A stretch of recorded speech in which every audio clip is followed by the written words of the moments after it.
দেখছো না? না তোমার দেখতে পাইনি, খুঁজছিলাম তোমার। এই প্যালেসের সামনে পুকুর, একে প্যালেস পুকুর বলে। দাদা পুকুর মানে সবাই কিভাবে জানেন? এখানে তাহলে স্নান করতো। অ্যাকচুয়ালি এটা স্নান করার জায়গাই না, এটা ছিল কাঠগোলা বাগানবাড়ির মেয়েদের একটা এন্টারটেনমেন্টের জায়গা। পুকুরের চার কর্নারে দেখুন চারটে সাদা গম্বুজ আছে। চারটে কেন? ওই যে চার ভাই মালিক, প্রথম চার ভাইয়ের চার বউ চার রানী প্যালেস থেকে ওই পারে ঘুরতে যেতেন। আজকে ওই পারটা দেখুন ফাঁকা জঙ্গল, তখনকার দিনে ছিল গোলাপের বাগান। রানীরা যতক্ষণ ওই পারে বাগানে ঘুরতেন, চারজন মহিলা সিপাই গম্বুজের ভিতর দাঁড়িয়ে চারদিক থেকে রানীদেরকে পাহারা দিতেন। ওই দেখেন একটা মঞ্চ, ওর উপর নাচ গান চলতো। বাড়ির মালিকরা চার ভাই এখানে চেয়ার নিয়ে বসে মাছের খেলা দেখতো। কেন? নিয়ম ছিল ওইদিকে মেয়েরা ঘুরলে ছেলেরা এদিকে থাকবে, ওইদিকটা মেয়েদের। এরা জৈন। মজার কথা হচ্ছে এরা মাছ খায় না। মাছ বড় হয়ে মারা গেলে এরা মাছকে কব্বর দিত। এখনো সেই নিয়ম চলছে। এই পুকুরে মাছ মরে গেলে কব্বর হয়, এখানকার মাছ কেউ খায় না। তো এটা রানীদের জায়গা, একে রানী পুকুর বলে। জলটা দেখছেন ভালো, রং বর্তমানে কালো। রাজারা করতো রানীদেরকে নিয়ে এখানে বসে লীলা। আজকে করলে কি হবে দাদা, দেখে তো বলবেন বিলা। জলের তলায় কাদা, তাহলে এগিয়ে চলুন দাদা সামনে।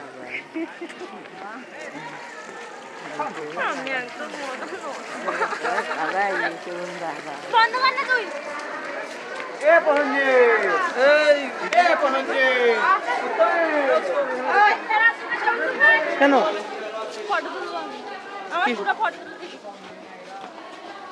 আমার চার্জ থাকবে, আমার শেষ হবে।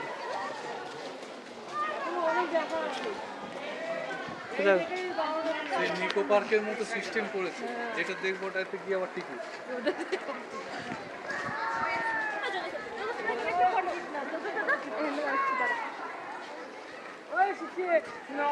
না না না, এখানে পারবি না।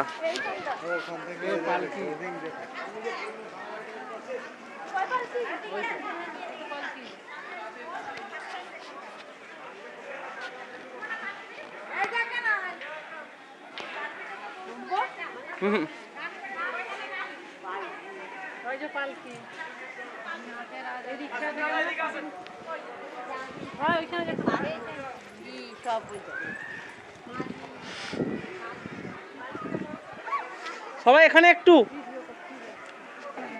এগুলো তার বলছি না, ওখানে বললাম একই।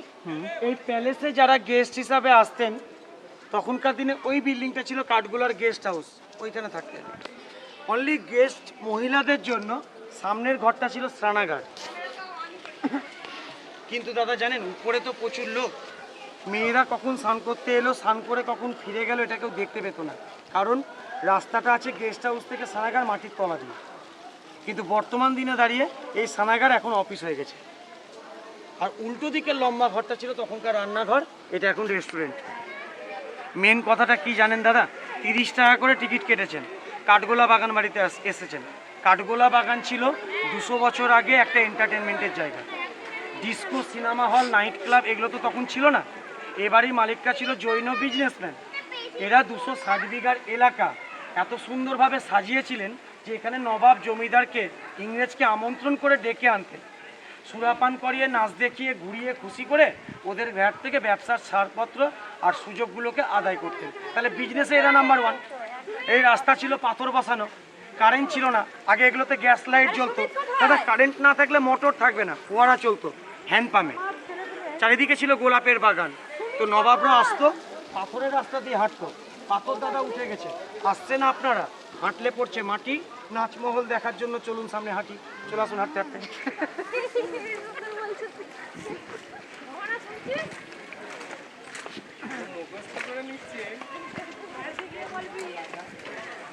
রাজা ছিলেন।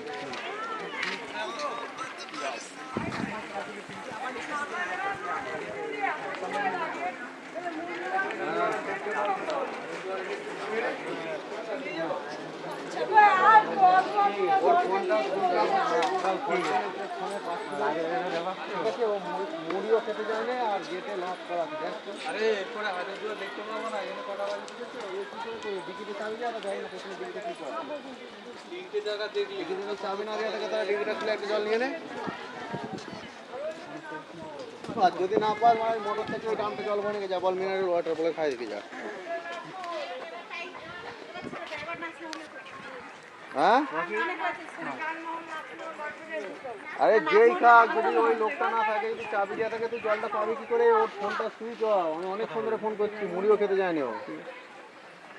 হ্যাঁ দেখ ডিকিটা খোলা আছে নাকি, এটাই দাদা, তাহলে কিছু করার নেই। এবার দেখ ঠুকে ভেতরে যদি থাকে, জল দেখ ডাক। তোলার জন্য এটাই মিঠুন বলে ওর নাম, কলের মিঠুন দা বলে ব্যবস্থা ডাক। ছিল না, ওগুলো হ্যান্ড পাম্পে চলতো, মানুষ পাম্প করে চালাতো, তখন তো ইলেকট্রিক না থাকলে মোটর থাকবে না। আচ্ছা এবার বলি, বলবো দাদা? কাঠগোলা বাগান বাড়ির বাইজি মহল। দাদা আমি পুকুর পাড়ে দাঁড়িয়ে বলছিলাম যে ওইদিকে কোনো ছেলেরা যেত না, ওই পাড়টা ছিল মেয়েদের জন্য, এটা ছেলেদের। বাইজি ছাড়া বাড়ির কোনো মেয়েরা এই মঞ্চের দিকে আসতো না। মাঝখানে পার্টিশন বলতে দেখুন রান্নাঘর, তবে কেমন ছিল, ওই লোহার পোলগুলোতে গ্যাস লাইট জ্বলতো, টোটাল ছাদ এই মঞ্চের, পোলের উপর থেকে নিচ অবধি বাইরে দিয়ে পুরোটা গোল করে এই রাস্তা, ওই দিককার রাস্তা, ওই দিককার রাস্তা বেলজিয়াম কাঁচে ঢাকা, চারিদিকে গার্ডেন। কাঁচের ভিতর থেকে বসে যারা নাচ দেখতো বাইরেটা দেখতে পেত, বাইরে থেকে কেউ ভিতর দেখতে পেত না। যে বাইজি এই মঞ্চে নাচ করেছিলেন তার নাম হচ্ছে হীরাবাই, এর ছবি হাজারদুয়ারিতে আছে। 6 ফুট 2 ইঞ্চি লম্বা ছিলেন হীরাবাই। 1 ঘন্টা নেচে ঘন্টায় 5000 স্বর্ণ মুদ্রা পেতেন তখনকার দিনে, মানে এখনকার দিনে 5 কোটি। তো দাদা এটা ছিল বাইজি মহল, ভেঙে গেছে, নতুন নামটা দিয়েছি ফাঁকা মহল। আগে নাচ করতো বাইজিরা, এখন যদি কাউরির নাচতে ইচ্ছা হয় ফিরার পথে উঠে ওখানে নাচবেন, এখন আমাকে ফলো করে সোজা সামনে হাঁটবেন, চলুন হাঁটুন।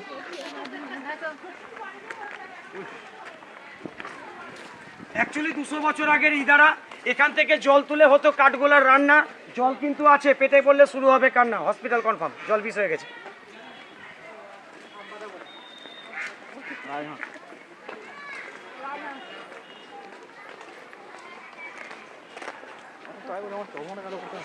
মুনুয়া কাকা, তুমি আমার 25 টাকাটা বাপ্পাকে দিয়ে দাও, এটা আমার বাপ্পা আমার কাছে 25 টাকা পাবে, তুমি 25 টাকা বাপ্পাকে দিয়ে দাও। ঠিক আছে, ঠিক আছে, এটা কি ব্যাপার বলুন।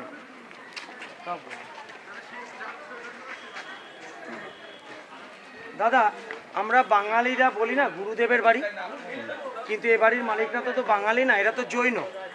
এরা না গুরুদেব বলে না, এরা এদের গুরুদেবকে দাদাজি বলে। এই যে 4 ভাই প্রথম মালিক কাঠগোলা বাগানের যারা ছিলেন, এটা তাদের গুরুদেবের ঘর, তো গুরুদেবকে দাদাজি বলে বলে ঘরটাকে দাদাবাড়ি বলে। ওই যে সিংহাসনের উপর ফুল দিয়ে আছে না, ওখানে আছে জৈন গুরুদেবের পায়ের ছাপ। জৈন ধর্মের যারা এখানে আসেন এটা তাদের বর্তমান প্রার্থনা রুম। ক্লিয়ার? পিছন দিকে মাছের কব্বর, নিচে কব্বর দিয়া উপরে স্ট্যাচুগুলো বানানো। মাছের মূর্তির সাইজ দেখে কখনো এটা ভাববেন না তখনকার দিনে এই পুকুরে এত বড় বড় মাছ হতো, তা কিন্তু নয়। মাছ যেমন হবার তেমনই হয়েছে, কব্বর আছে নিচে, ওটা স্ট্যাচু বলে এত বড় করা। তবে বর্তমান পুকুরে মাছ মরে গেলে সাইডে গর্ত করে পুঁতে দেওয়া হয়। কেন জানেন দাদা? একটা মাছ পুকুর থেকে মরবে 500 টাকা দাম, সেই মাছটাকে যদি এইভাবে কব্বর দিতে যায় ঘুরিয়ে 50,000। মাসে 4টে থেকে 5টা মরে, তাহলে এইভাবে কব্বর দেওয়া সম্ভব না, সাইডে পুঁতে দেওয়া হয়। এবার আসল কথাটা বলি, কেন মাছকে কব্বর দেয়? জৈনরা কাদের পুজো করে? তীর্থঙ্করদের। জৈন ধর্মে 24টা তীর্থঙ্কর ছিলেন। আপনারা একজনের নাম ইতিহাসে পেয়েছেন, বর্ধমান মহাবীর। মহাবীরের সিম্বল হচ্ছে পদ্মফুল। তাহলে আগের প্রথম 1 থেকে 23 জনের 23টা সিম্বল, একজনের সিম্বল মাছ, তাই মাছকে এরা শ্রদ্ধা করে, মাছ খায় না, মরে গেলে সমাধি হয়। ক্লিয়ার? সামনের গাছটা কাঠগোলা বাগান বাড়ির মধ্যে সব থেকে পুরানো, 150 থেকে 170 বছরের মধ্যে গাছের বয়স। এই গাছের ফুল থেকে তৈরি হয় সেন্ট বা আতর। দাদার নাম, এটা শ্বেত চাপা ফুলের গাছ, নাম তো চাপা, ভিতরটা ফাঁপা, সাইডে বাগান, সামনে আগান।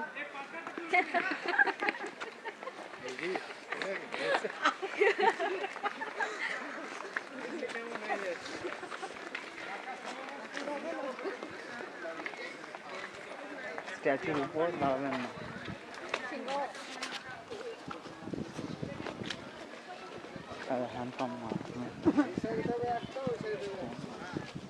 মিরাক্কেল অডিশন চলছে, ক্লিনিক্যাল হয় না?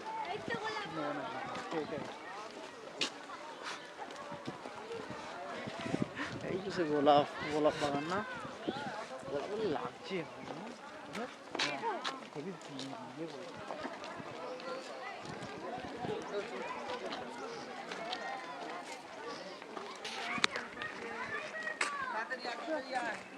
কোথায় ওটা? হ্যাঁ ফোন তো, জাঙ্গালা ফোন করে দাঁড়িয়ে চলে